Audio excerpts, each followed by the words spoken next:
우리는 사회적 동물이죠. 예. 그럼 사회적 동물은 사회 구성원들과 다양한 그런 관계 속에서 살아갈 수밖에 없는, 생존할 수밖에 없는 존재이다. 네. 그럼 이 관계라는 말, 관계는 접촉이 반복 누적되면서 생기는 현상이다. 예. 내가 어떤 사람을 한 번 만났다고 해서 그 사람과 관계가 형성되는 건 아니에요.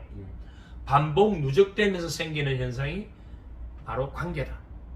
관계는 접촉을 통해 생겨나는 것이 아닙니다. 예. 접촉을 통해 실현되는 것이 관계입니다. 이 개념을 잘 이해하세요. 관계는 접촉을 통해 생겨나는 것이 아니고, 관계는 뭐? 접촉을 통해 뭐 하는 것이다? 실현되는 것이다.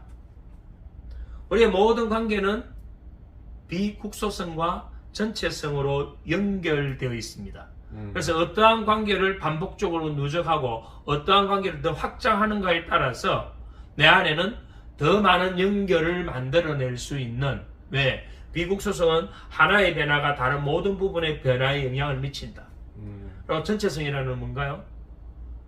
어떻게 보면 우리의 세상 모형으로 볼 수도 있는 거고, 우리는 전체성에 어떤 것이든 들어가면 그것은 나에게 하나의 부분이 전체에 영향을 미친다. 그래서 이 비국소성과 전체성은 아주 중요한 개념이죠. 인간은 관계 속에서 태어나고 관계 속에서 생존하며 관계 속에서 성장한다. 그래서 인간을 사회적 동물이라고 그러기도 하죠. 제가 요즘 그 유튜브에 남녀 관계 심리학이라고 올리잖아요. 예. 그 좀 더 관계를 이야기하는 거예요. 관계. 자, 부모와 자식 간에는 뭐죠? 부모, 자식 간의 관계로 이야기하는 거예요. 가족 관계를 이야기하는 거예요. 친구 관계를 이야기하죠. 대인 관계를 이야기하죠. 우리는 동료도 관계가 되는 거예요.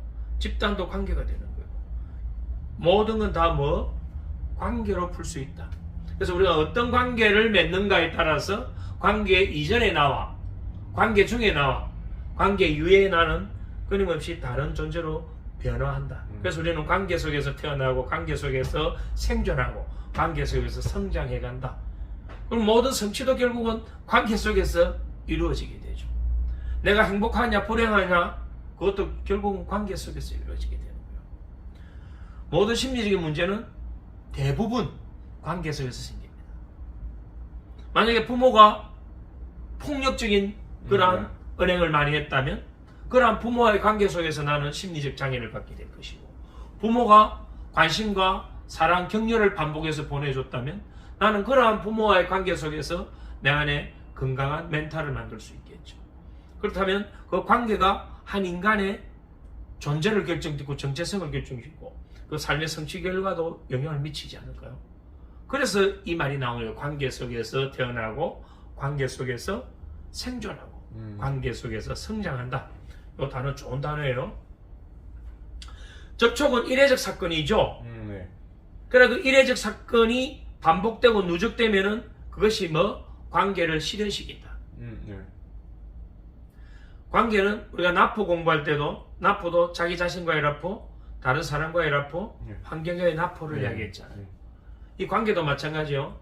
자기 자신과의 관계. 자기 자신과의 관계는 뭘까요? 자신의 감정, 욕구, 감각, 이미지, 내적인 힘 이런 것이 자기 자신과의 관계예요. 그리고 다른 사람들과의 관계를 대인관계.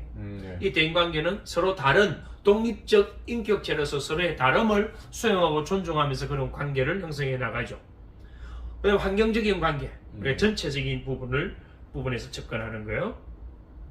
그러면 모든 인간관계는 결국은 뭐예요? 관계 속에서 이해를 해야 돼요. 관계 속에서 풀어야 돼요. 그럼 심리적인 문제를 갖고 있는 사람들을 회복시키고 치유하는 것도 결국은 관계를 통해서 이루어진다. 왜? 대부분의 그러한 문제가 발생한 뿌리에는 관계가 있기 때문에 그렇습니다.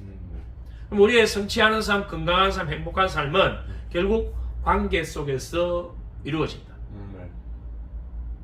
이것이 접촉과 관계예요. 나는 어떤 사람들과 관계를 하고 있는가? 나는 어떤 환경과 관계를 하고 있느냐에 따라서 내 자신의 존재와 정체성이 바뀐다면 이게 정말 중요한 거 아닐까요? 내가 어떤 배우자를 만나고 어떤 사람과 새로운 교제를 하고 내가 또 어떤 자연 속에서 자연과 교감을 하는가에 따라서 내 상태가 확 바뀌어 버리거든.